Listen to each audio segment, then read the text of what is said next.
radio and podcast.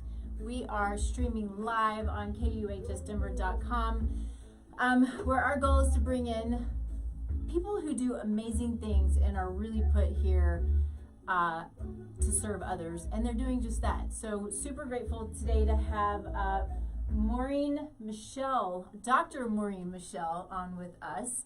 And yeah, thank you for being here. I'm a little discombobulated. Thank you. Nikki, it's awesome to be here. Yay. I'm super excited to have this conversation with you, and hopefully your audience can learn a thing or two about what we're talking about today. This is a topic that so many people need to hear about. You know, I think that we're in, and just so briefly, Dr. Maureen, do you like Dr. Maureen or Dr. Maureen Michele? Dr. Maureen is totally fine. Yes. So she works with families who have chronically ill children. And we are in a place right now where it seems to be more and more the norm. And so, so that's a whole different conversation, I think. But it's important to know that there are resources out there who are here to help, here to serve, here to give you love and guidance in a time that can be a real struggle. So thank you for being here. It's going to be awesome. Super excited. Yeah. No, and that was kind of just a great introduction of like what I do, because I, have spent my life as a physician, and from the time I was a kid, wanted to be a doctor and wanted to be a mom, got to do both. And then when I was a pediatrician, my daughter, who was an infant at the time, was diagnosed with neuroblastoma, a type of pediatric cancer. That rocked my world. Mm-hmm. And I went to a very dark place because I knew there were resources out there, mm-hmm. but the stigma of seeking help was huge. Yeah. And I also didn't really want to ask for help because I felt like I was a failure, mm-hmm. if I was asking for help in this challenge that I was facing. So can I want to interrupt you real quick, and I apologize, because all of this, I want to know, because you've had so much that you've been dealing with, and now what you're doing, what are you grateful for? Because we always like to start the show with gratitude, because it's so important, and gratitude can change the world. So what are you grateful for? Yeah, so I am grateful for the challenges that I've experienced in my life. And I have to say that has taken me a long time to get to a place to be able to really be grateful for challenges. Mm-hmm. But I now understand that we are given a choice when we face a challenge, a choice of either having that challenge consume us or having that challenge be an opportunity to learn and grow. And I feel like I've been able to do that. It's hard to see in the moment, but as you get away from it, I think it's easier, and you can go into the next challenge understanding there's an end to this and it's all for good. It is, and it gives you the ability to share with others and to serve others with your experiences. Sure. Yeah. Yeah. We talk about that a lot here. I talk about it a lot because I think it's part of life. Whatever we've been given, we've got to learn how to deal with it. We've got to learn how to find our team to help us deal with it. We've got to learn more about ourselves to help us deal with it, right? So it's all about growth. It's all about becoming the person that we're supposed to be in this life. I truly believe that we've been given these amazing gifts, and sometimes our gifts aren't unwrapped without it being really, really hard. Yes. Right. So thank you for that, and thank you for for sharing that, because it really is so integral to Taste Life Nutrition and to Taste Life Nutrition podcast and to anybody who comes on, because everybody, I think most everybody to date has been an entrepreneur. Everybody to date is of service to others, and it really is just key to growth. So, real quick, I think my quick gratitude for the day is I ate a lot of really good fish last night. we had Valentine's awesome. Day, so we just went and we cooked it ourselves, but we had salmon and we had scallops and some of our favorite things, and fantastic. Man, we had lots of butter and garlic. I've cut a lot of the saturated fats out of my own diet. Doesn't mean you have to cut out saturated fat. Good saturated fat is not bad, but for some people, it is. We can get into that at another point. But point is, I really splurged on a lot of butter and garlic, and it was delicious. So, that's what I'm going for today, is just really good food. So good. And I get to leave today and go see my dad, so I'm super excited about that as well. So, that's awesome. Okay, so since I interrupted you, I want you to get back to, your story, wherever you want to start and finish and all of the things, how you got to this point, and then the things that motivate you and excite you and keep you going. Yeah, absolutely. And so, I was telling kind of the story of my journey to illustrate at the beginning of challenges that I've faced in my life, that it's okay to ask for help. I didn't see that at the time and had a very hard time of asking for help. With time, as we got away from my daughter's diagnosis, she did well with surgery and chemotherapy and the whole works, and things got better. Well, fast forward to when she was 12, I got to be the physician to diagnose her with type 1 diabetes, which then I felt like, oh my gosh, here we go again. Mm-hmm. My whole world was coming crashing in yet again. But having that experience of going through this cancer journey with her as an infant, I knew I didn't want to go back to that dark place, and became very proactive about figuring out ways to help myself in addition to ways to help her. Mm-hmm. And I understood I wasn't going to be the best caregiver I could be if I didn't take care of myself. Mm-hmm. So really did a deep dive into podcasts and books and got a coach, and really benefited from that. Years later, I had a leadership position at the hospital and wanted to become a better mentor to folks I was in charge of. So became a certified life coach to help me with mentorship. I quickly learned, though, that those tools that I learned through coaching were very helpful to the patients I was taking care of in clinic. So now I spend my time really helping families who have challenges with a child in their lives to be able to build resilience and lower their stress and overall become exceptional caregivers, because that's what we really want to be as a parent, is an exceptional caregiver for our kids. So you are still a practicing physician, yes?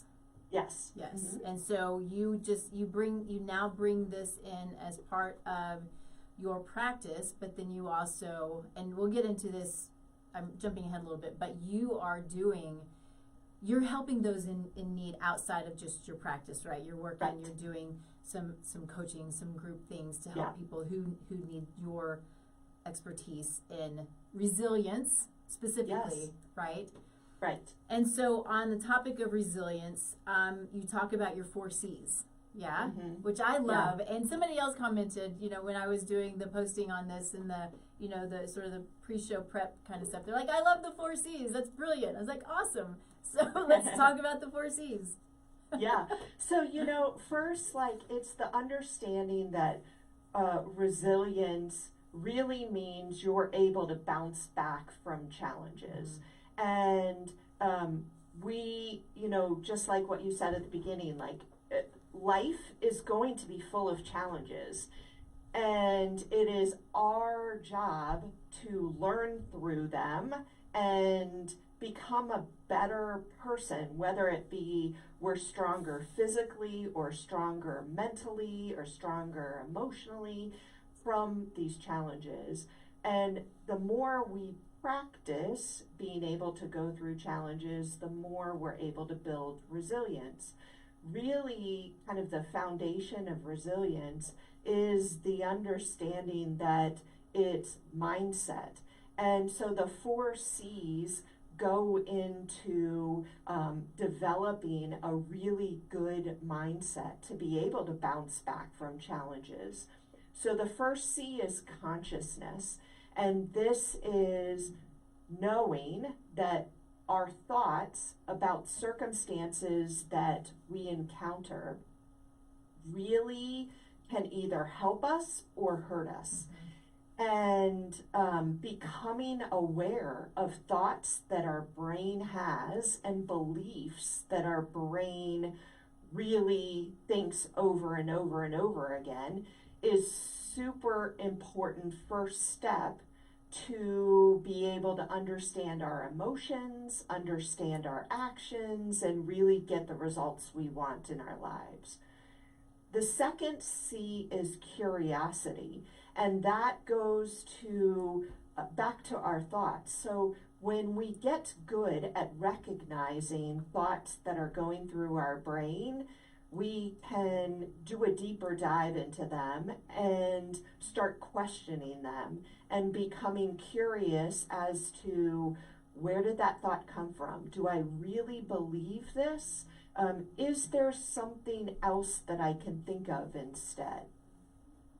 The last 2 C's are courage and commitment. And I kind of lump those 2 together because anytime you're trying to make a change in the way that you're thinking about something, you first need courage to say, I need to take this first step to try to rethink and reframe how I'm thinking about something. And that takes courage to have that first step. Once you take the first step, then it's committing to continuing the steps, because you're not going to be perfect at it right off the bat. You're gonna stumble and make mistakes and maybe go back to your old way of thinking. And that's okay. That's how, again, that we get data to learn how to do things better. But it's having that commitment that, no, I really want to change, that allows you to continue to work on building resilience. I think it's so important because, it goes back to whether we're looking at, diet or lifestyle or the stuff that you're dealing with, it's always a practice. And always. And we have, there are so many ways, so many places we can go here, but, my mind goes to, we don't stick to it, or we mess up, or we fall off the wagon, or whatever it is, and then we go into beating ourselves up and the negative self-talk and all of these things that can happen. When I love the creating the awareness, the knowing, the consciousness, because when you have that, you can fall off the wagon, or you can make a mistake, you can do whatever, and you can say, all right, I see it, I hear it, I know it, I got it, we're going to try again. And that's really right. All it is. Yeah. My other love about what you say, this is a word that comes up for me more and more, is curiosity.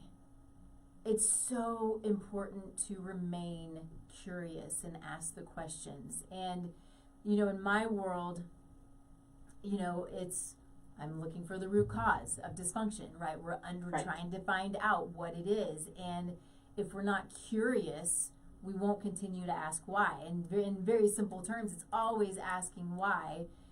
And I think it's that case in pretty much any situation that we're in. Always ask why, and don't say, okay, well, then that's it. That's all there is to it. Or this is now me, or whatever it is, it's ask why and remain curious. And I think that in order to grow in life, we have to remain curious.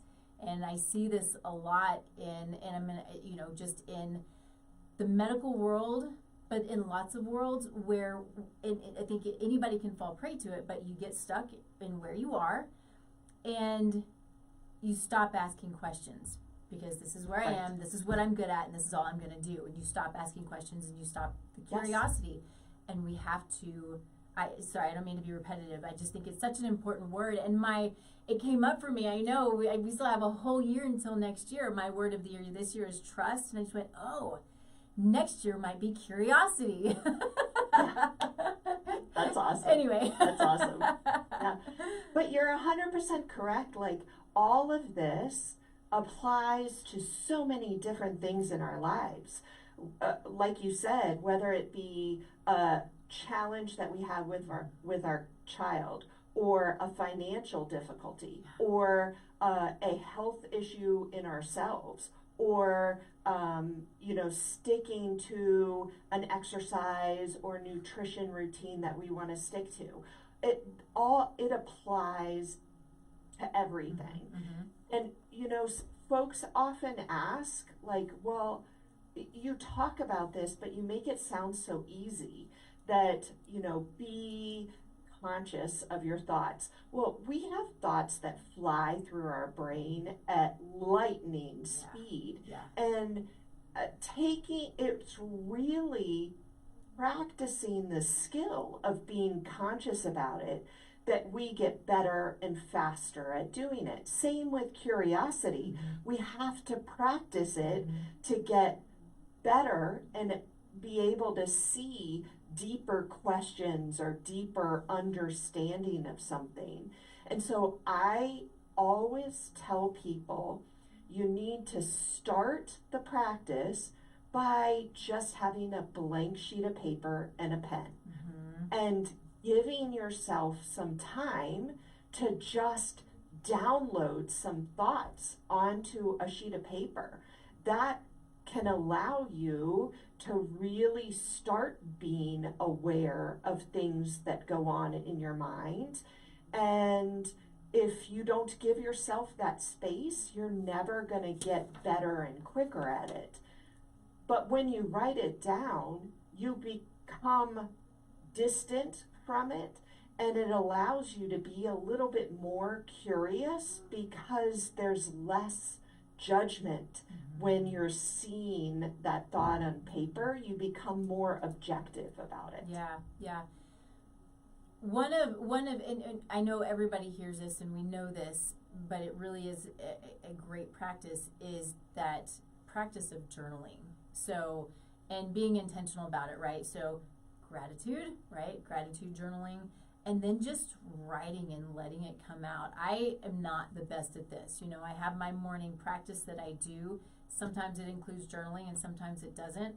But when it does, and I just write to write, because I'm not a writer, but I'm writing just to write, things will start to come out that you can then be curious about. You can evaluate. You can go, oh, okay, that's interesting. Didn't know that until I put it down on paper. So I think it really is, no matter where you are, just having that journal. I like to carry like small little notebooks with me in my bag. And that can sometimes be helpful. I think everybody's got to find their thing that helps them to do it. I always think that a good morning practice or a bedtime practice is a smart thing to do. But anyway, you gotta find your thing. Yeah. I love how you started the show with gratitude, and we're now kind of talking about journaling. And as a physician who believes in science and research, I just want to let your audience know and kind of foot stomp the gratitude journaling piece. There is a lot of data to show that if you write down things you are grateful for, that it really does remarkable things to your brain from a chemical standpoint, and creates happier people. And just to highlight and use you as an example, you were very specific in what you were grateful for today. Yeah. And that is very important when folks are participating in a gratitude journaling practice. It's not to say, I'm grateful for my kids. I am grateful for my kids, but being specific, like I'm grateful for the phone conversation I had with my daughter yesterday, is much better when you're participating in a journaling practice. You know, so many of the things that we in our past, and I'd say in a very short history past is what I mean, that we see as woo-woo or woo is actually backed by a lot of data, and or is very traditional over millennia, however long it's been. Yes. And we're like, well, I don't understand it, so it can't be real. And it's interesting. There's so much data. So it's the gratitude journaling, the meditation, the prayer, the sitting quiet, the grounding, walking on the grass, and these things that seem so simple but can be so beautifully therapeutic. Yes. Mm-hmm. And there's also something about listening to bird sounds.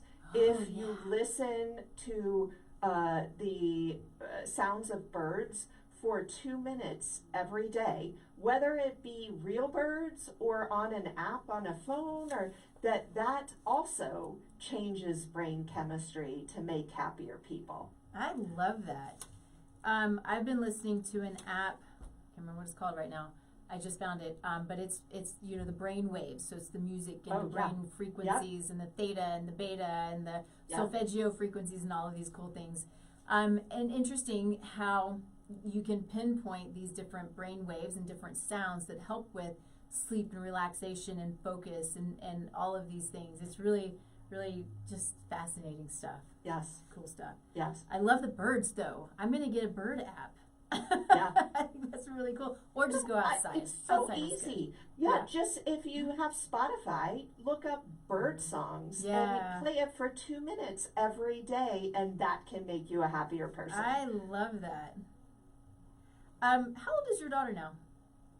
She's 23, actually. Okay. And, this is another thing, like I said at the beginning, like I'm grateful for the challenges that we have. And yesterday, for Valentine's Day, I wrote a letter to diabetes to say why I love diabetes. Aww. And doing something like that is so powerful because it allowed me the opportunity to look back and see how much her medical challenge has taught us about responsibility and organization and just deep love for each other in the family.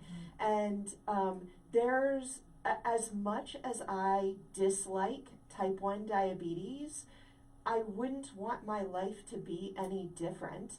And she would say the same thing. Yeah. She has taken that challenge and is now an MD, PhD student studying autoimmune diseases. And it's incredible to watch her kind of just grow into this incredible individual who has realized that you don't need to be inhibited when challenges come into your life. That's amazing. That's amazing. I love that.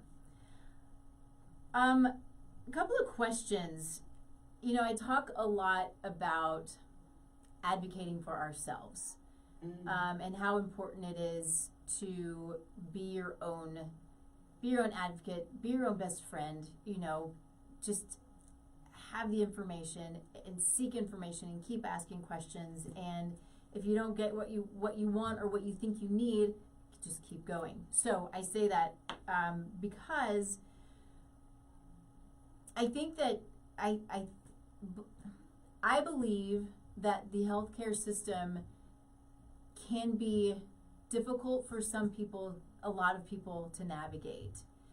And then when you're in the throes of the fear of your child being ill and what's going to happen and what could happen and the overwhelm and all of the things that can go along with that. And then on top of that, you've got to learn, you've got to educate yourself, you've got to educate your kiddo, you got to take care of your kiddo or kiddos, right? All of these things that are going to go into this situation.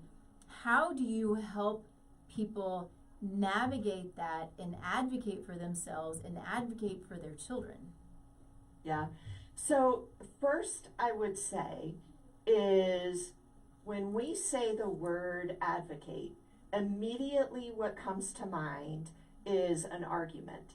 And I don't want people to think that advocating means arguing. No. And that is a thought that creates this like armor, and that we need to go in like fighting, and it creates this mood of the visit that is very off-putting. So understanding that advocacy is just a conversation is step number one. Step number two is understanding that medical professionals are humans just like you and me. And that means that they're going to have good days, they're going to have bad days. They're going to be right some of the time, they're going to be wrong some of the time.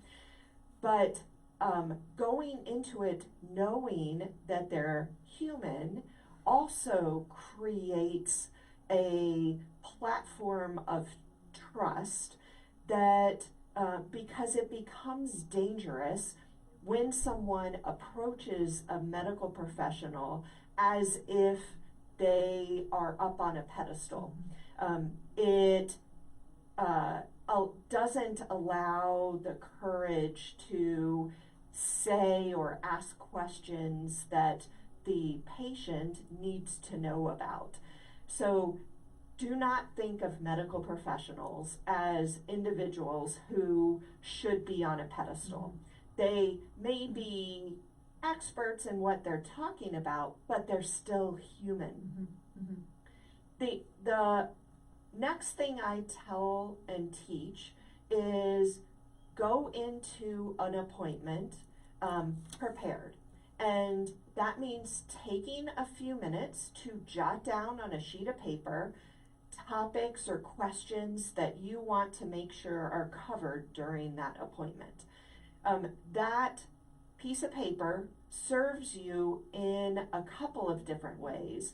One is it makes sure that your goal of the appointment was met, but it also serves you in case you start feeling anxious or overwhelmed or not courageous or belittled or whatever your emotion is, that you can refer back to your paper and not become flustered and still allow yourself to have that courage to ask the question because it's there and you can just read it off on the paper.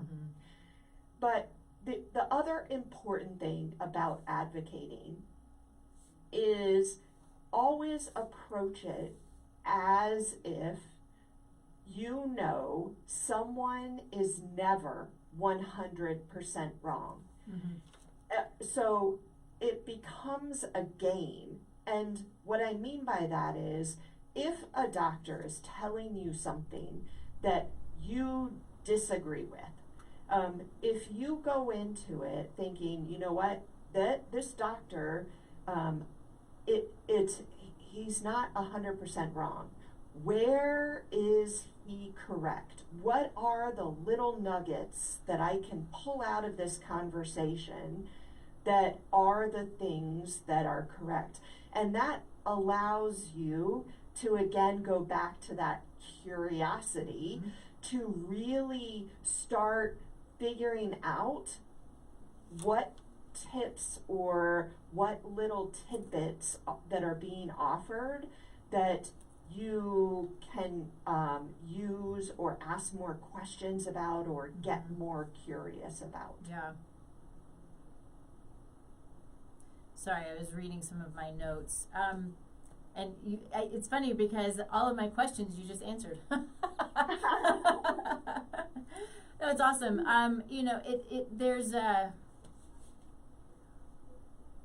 There is this interesting scenario where I think that there is the putting practitioners up on a pedestal.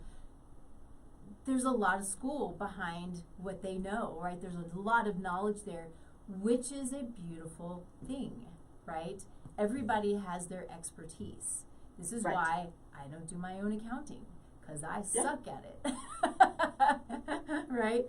So yeah, I love those tips because going and understanding. I think this is with anybody in any kind of conversation. Going and understanding you don't know this other person's history, background, what they're dealing with in their personal life, right? Or what they just dealt with another patient. And going and knowing it's a conversation. There are a lot of things that you don't know, but just going in and asking questions.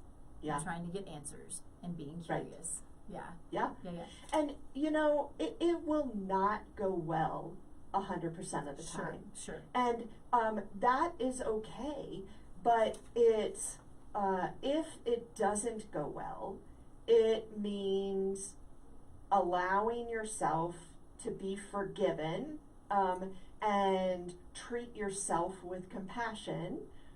Don't judge yourself and let the negative self-talk start, and then do it differently next time. And so I've had people say like, oh, you, I'm sure, are a great advocate for your daughter because you're a doctor and you know how to advocate. And I remind them that there have been times when I have not done it well.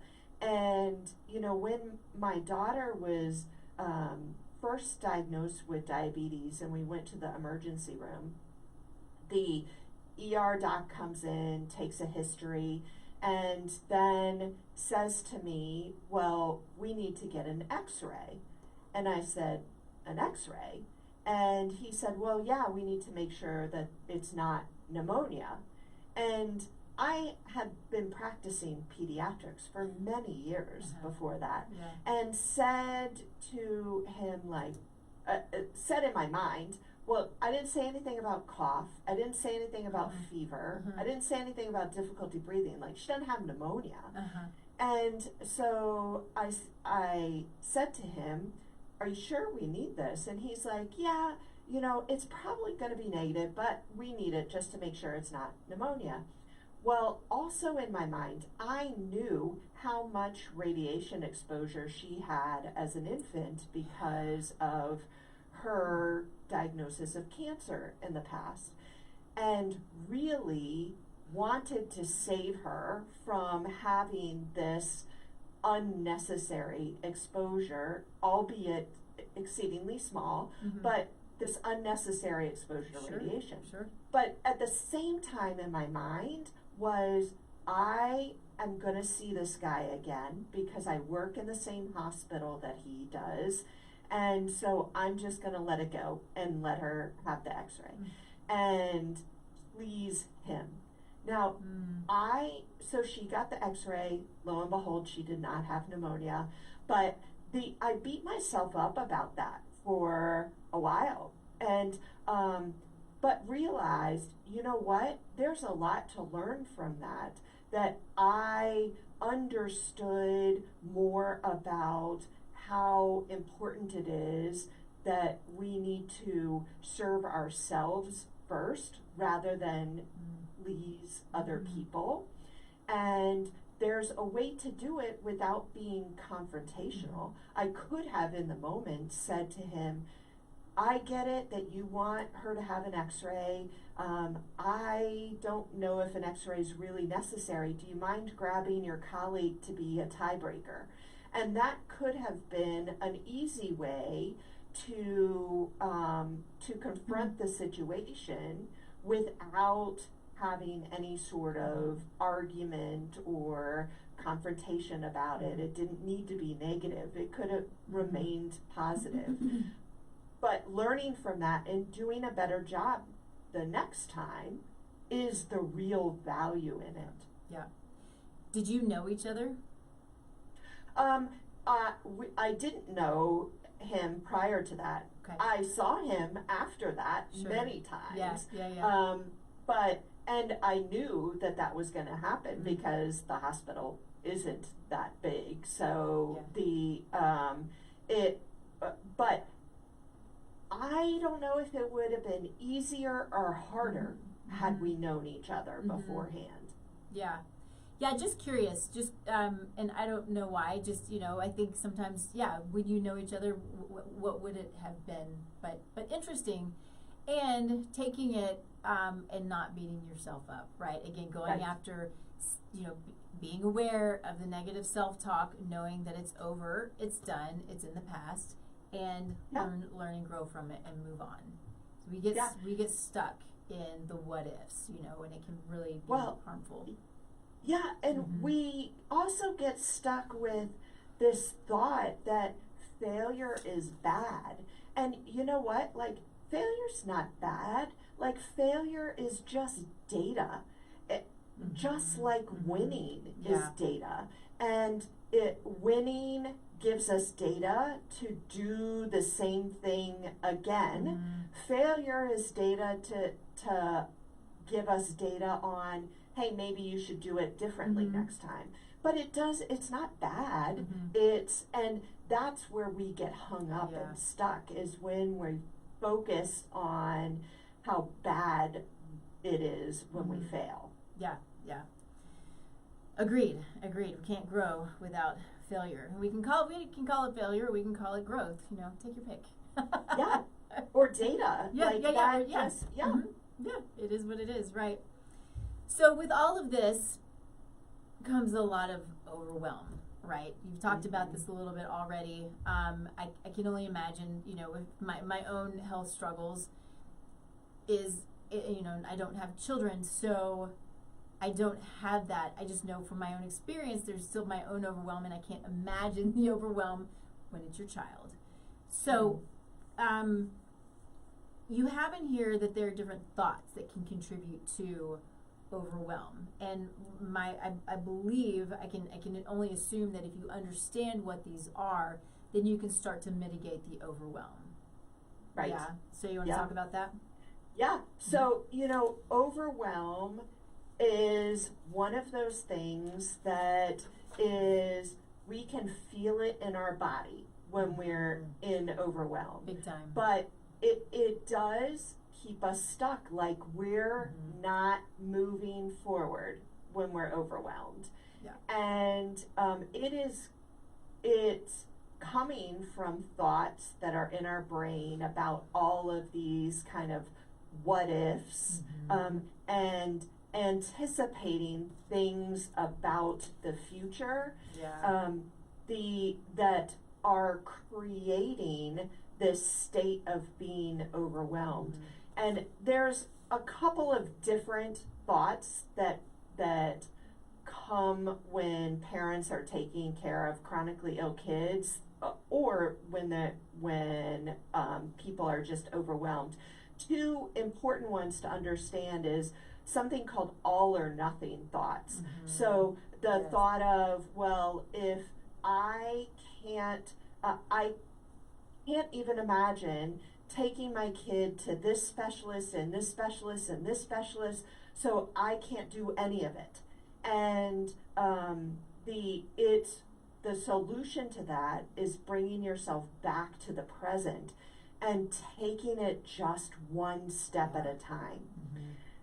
Another big thought that I kind of alluded to with my story of the ER doc is people-pleasing thoughts. That gets us overwhelmed all the time because we sit there and think like, what if she's going to get mad at me? Or what if I don't do a good job and agree with the plan that they're talking about? And so pleasing other people gets us into this kind of state of overwhelm too. Yeah. But the solution, anytime you catch yourself in overwhelm, it's taking a deep breath and realizing you're focusing on the future, but focus yourself back in the past, back in the present, so that you're taking it just one step at a time. Yeah, if you're thinking too far ahead, I mean, that certainly will create overwhelm. I have to do that just in my daily work, right? Yeah. Stop thinking about all of the things and let's focus on one thing right now. One thing. Yeah. And, folks have said to me, like, I bet you didn't get overwhelmed when your daughter had neuroblastoma or when your daughter got diagnosed with diabetes, because you knew what that diagnosis meant in both of those scenarios. So it's the being naive that creates this overwhelm. And I said, no. Like, it's not being naive that creates the overwhelm. For me, it was all the other patients I had taken care of in the past with the same diagnosis as my daughter. Those patients was where my brain went to. Yeah. And I thought about all the what ifs of that were going to happen as a result of her diagnosis. So I tell folks it wasn't easier to be a doctor and be a mom of a kid with health challenges. It wasn't harder either. It was just different. Yeah. Because my brain, the thoughts my brain generated were different than somebody who didn't have medical knowledge. Yeah. And it doesn't mean it's right or wrong, it's just different. Yeah, of course. So at this point, is your focus type 1 diabetes, or is it anyone with chronic health conditions? Yeah, so both. I find that more moms of type 1 diabetic kids find me just because that's the diagnosis that my daughter had. Through my medical practice, I've been involved with a lot of different chronic illnesses, anywhere from asthma all the way through more complicated diseases like different immunodeficiencies or genetic diseases, etc. Sure. So I help any of those families. Cool. That's what I thought, but I know that you have. Is this a group, or is this just what's in your website? It's the Type 1 Diabetic Warriors, or is that just how you describe them? Yeah, that's how. Sorry, phone's ringing. Oh no, that's probably won't answer that one. So T1D warriors are typically a common way to refer to a type 1 diabetic child. I love it. So good. So you have what I believe is a guide that you've put together. Is this your freebie? Or you give away the little hacks? The parenting hacks is a freebie. Okay. I also have on Amazon a book that I published that is called Reclaiming Life, a guide for parents of chronically ill children. And I have to tell you, this goes back to what we were talking about with journaling, that that this book started as a project to historically document stories that happened to my daughter, because my kids were always asking, can you tell us the time when Kylie did this, or tell us the time when you diagnosed diabetes? Well, as I was writing, realized that our stories can help other families to make life a little bit easier. And so the book kind of morphed and became stories of my daughter, but also stories of patients that I took care of. Well, when I wrote the last sentence of the book, I closed my laptop and just started crying because I realized by describing all of these experiences and reliving them in detail for the reader, that I did a lot of my own emotional healing through the process and needed that book to be written and out there in the world, not just for others, but for myself, and now really believe in the power of journaling because I've seen the impact of it in my own life. So fascinating. You know, last week we had on a woman who coaches people through writing their books that tend to be therapeutic writings. Yes. Right? And I was like, oh, that's super cool, and so cool that they're so close together. But she's also, which I find fascinating, she will read somebody's work and she'll tell them, you're not ready for this yet. You know, you've got to do the healing in whatever form or fashion before you can really make the book what it is supposed to be, right? So I love that. I think that's amazing. Well, and it's super interesting because I was not expecting that, because I thought, oh, I'm good. Like, I had, by the point in time that I wrote the book, like, I had done a lot of work on myself and thought, you know, I'm healed. But it's the realization that sometimes we pack down our emotions and put them away into this, like, box that we think is never going to get opened. And, you know, lo and behold, it could get opened in ways and times when we don't expect it. But really processing emotions allows us not to put those emotions, those times in that box, that it allows it to be really part of us and really healed as part of it. Yeah. Quick question for you, more out of curiosity, because I know that you diagnosed your daughter when y'all took her into the emergency department.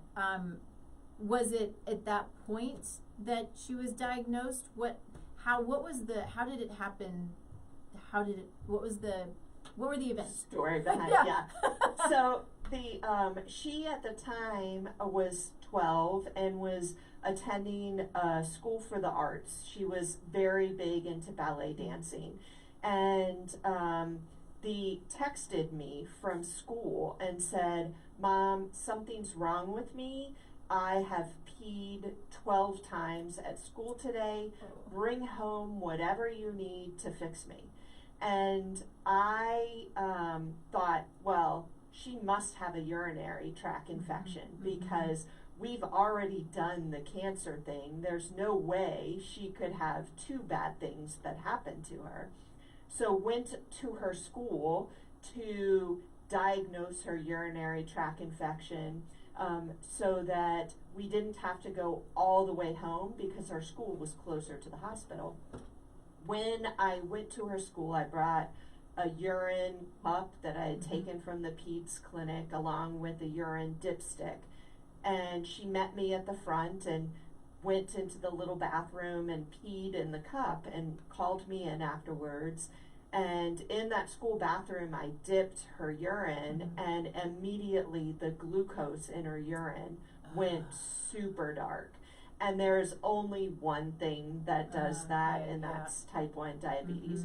And so in this tiny bathroom, like, I start to cry, and she's looking at me like, "What's the matter?" And I said, "Well, you have diabetes."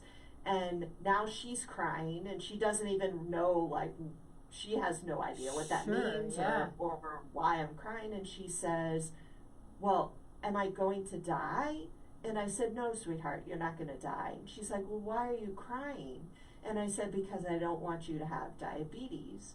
And that kind of started the whole thing. And, you know, when we drove to the emergency room, in the car ride there, she said, Mom, I want to tell you 2 things. And I said, okay, what are those 2 things? And she said, well, when we go to the emergency room, if I want them to tell you what they're going to tell me, and I want you then to tell me what they said. And I said, okay, but sweetie, there's not going to be any surprises. Like, we're going to go there and they're going to say, you have type 1 diabetes. I said, if they tell you anything else, that means your mom is a moron. And I really don't think your mom's a moron. So there aren't going to be any surprises. But what is the second thing that you want to make sure? And she said, well, I don't want anyone rushing around in the emergency room. And I said, well, rushing around? Like, what does that have to do with anything? And she said, Mom, every time I watch a TV show and they rush around, the person dies. So if they rush, I'm going to think that I'm dying. And I said, sweetie, you're not dying. That it'll be fine. But, you know, that conversation stuck with me so strongly and made me a better physician. And the reason I say that is it gave me incredible perspective on what goes on in the mind of someone who's young or someone who's naive or someone who's scared. And understanding perspective sometimes is so helpful in everything that we do. I'm so glad I asked you to tell that story. So with that, I would love to hear any of your client/patient stories that you want to share, you know, your successes or, you know, whatever you've learned. Yeah. Yeah. So, you know, I'll tell you one, because I think it's super important, especially because we were talking about advocating. And, you know, one of the things that I often teach is not just about advocacy, but is about organization, because getting organized in our physical space, organized in our minds, is so critical to achieving things that we want out of life or out of healthcare or whatever our goal is. I had a patient who had a diagnosis, and I couldn't figure out what that diagnosis was. She was developmentally delayed, had seizures, had some features that it made her jaw smaller and more difficulty breathing. And I knew it was all related to something, but I couldn't figure out what it was. And the mom and I worked with NIH to get an appointment for the child at NIH so that they could see if there was some disease that was being studied that was newer that she would fit into. Well, she had seen lots and lots of different specialists. So the mom comes in with a medical record, because the mom kept copies of all of these reports, and it was huge and super disorganized. So the mom and I sat in my office and organized all of these, I mean, we're talking hundreds and hundreds of pages of medical records Yeah. into binders of neurology, orthopedics, infectious disease, etc. Yeah. And the child went to NIH, and the mom, like, super organized, had all of these binders. And I tell you, you know, that was, oh goodness, over 10 years ago. And the mom just texted me and gave me another picture of those binders and said what a blessing they have been in her life, that throughout her child's medical journey, and they ended up finding what genetic reason that she had for all of her medical problems. But she says those binders have just been huge on trying to advocate for her kid, because the being organized in all of the medical stuff is so important. And you know, one of the things that I want to highlight too is, in caring for her, I was frustrated as a doctor on not being able to tell the mom the specific diagnosis. The mom too was frustrated on not having a specific diagnosis. But I tell you, the best part about the physician-patient relationship is trust and mutual respect and honesty.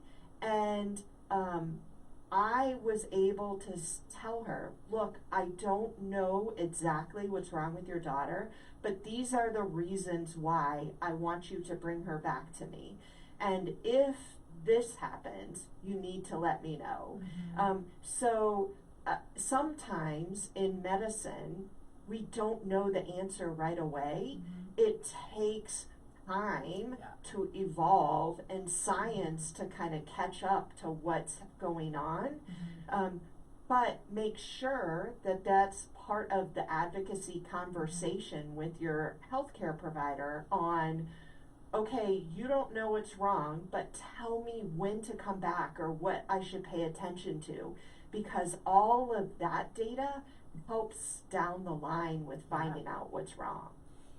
It's so fascinating. I've had multiple clients who've had a significant medical history, and I'm amazed when they bring me their binders, and their binders have their tabs and all these. I'm like, this is awesome stuff. Yeah. It's so good. It's so good. But it's true. Obviously, I'm not in medicine, but I do help people to learn and to understand. And I can't, and I don't diagnose, but I can dig and look for, dysfunction and things that can be repaired. So sometimes we don't have answers, but we can address things, and we can talk through things, and we can give guidance. And even if we still need to refer to someone else, right, or whatever whatever the case may be for that certain situation, you still I always see myself as their partner in their health journey, right? Yeah. Whatever it is, I'm here to guide you the best that I can, the best that I know how. And then if we need to build your team, that's what we do. But I'm going to help you through the part that I know I can help you with, right? And so, it's having your partner, having your team. Yeah. Right. Exactly. Yeah. And in the example that I gave about this mom having all of these documents, well, it goes back to what we were talking about with being overwhelmed. Like, that disorganization of all of that stuff, she looked at it and didn't even know where to start, was incredibly overwhelmed. So but it's through that process, it was teaching her about overwhelm, and that sometimes it looks like a daunting task, and it goes back to that all or nothing thought, right? Is that I need it all organized right now, or else I'm not going to do any of it. And But it's the realization, you know what, I'm overwhelmed, but I just need to take one step forward, and doing a little bit of organization. And then you start creating momentum for that. Yeah. So there's a lot of mind work that went into her success for her child. Yeah, that's amazing. So talk to me a little bit about the different programs that you have. I know you've got private, you've got groups, you've got workshops. Let's talk about those. Yeah, so my favorite is working one-on-one with people, because it really allows them the opportunity to say, you know what, I'm really struggling because I want to do something different in my career, but I'm terrified to ask for help with my kid. Or I think something's going to go wrong with my kid, so I've ignored the other siblings, but I want to build a better relationship with my other children or my spouse. And so it's so fun to be able to work through one specific problem and realize that, and have the individual realize that they have the power to be able to find a solution. It's just having somebody guide them through those curiosity, deep questions, so that they can do the work and find the solution. So it's in group coaching, we work through kind of 3 different peers on advocacy, we work on organization, and we work on relationships and building a good support system. But, you know, all of this through coaching, coaching is the opportunity to have somebody who is asking hard questions to you and is telling you things, but in a different way than a friend or a family member. Because sometimes a friend or a family member is not going to tell you the truth because they don't want to upset you, or they don't want to ask you questions because they don't want to upset you. A coach's job is a little bit different, and it's to kind of hold a mirror up to the individual to help them and guide them without giving them advice or answers, because that's not what people need. People need to understand that they have the tools to do it for themselves. They just need guidance on how to make that happen. I love that. I so wholeheartedly agree, because I think we can find ourselves in a position where we feel like we've lost all the power. And I think that's the part of, I call myself a guide. You're a guide. Anybody who is a guide through a situation is to show you have the power. You just got to know it. And you got to know, sometimes we don't know how to grab it or how to find it, right? So it's asking the hard questions. It's looking outside of the box. I know for me too, I have a hard time looking outside of the box of things that I don't know. And I say this a lot, but it's so true, is somebody might say just one thing and this whole other box just opened. I'm like, beautiful. I love it. So giving people their power back, or maybe showing them that they never lost it, you know? And it's, you know, I have some folks that come and think that I'm going to give them the answers, and I'm going to tell them exactly what to do to solve their problem. And that is not the case, because of exactly what you just said, that what worked for me personally may not work for the individual. And it's understanding that there's so much opportunity in the world We just need to use our brain as a tool to help us rather than this thing that is hindering us because it thinks we need to be protected all of the time. Yeah, agreed. Well, we are out of time, believe it or not. It always goes so fast, doesn't it? It does. This has been so fun. It has been fun. I'm super grateful that you joined me. I'm grateful for what you're doing. I know that there are a lot of people who can and will and have benefited from what you have to offer and what you have to share. So thank you for, a lot of what you do is being vulnerable Right. yourself and with what you've struggled with and have come through and can show others that they can get through it as well. So good for you and thank you. No, thank you. This has been awesome. And I truly hope somebody, even if it's just one person, got one thing out of what we talked about today. And being vulnerable is absolutely a powerful thing that can continue to teach our children how to be outstanding individuals. Yes, agreed. So agreed. People need to know where to find you. How can they find you? Yeah, so my website is MaureenMichelemD.com, and Michelle is spelt with one L, just to confuse people. Right. I love that. So that's you are on the social media, all the places, yeah? Yep, so on all the places I'm Maureen Michele, MD. Perfect. Good branding. I love it. All right, everybody, thank you so much for joining us. We are here every Thursday live on KUHSdenver.com. And of course, you can find me. I'm Taste Life Nutrition in all of the places. So the website, the social media, you can go to my website. You can always find the podcasts, the shows. Go to YouTube, find everything there as well.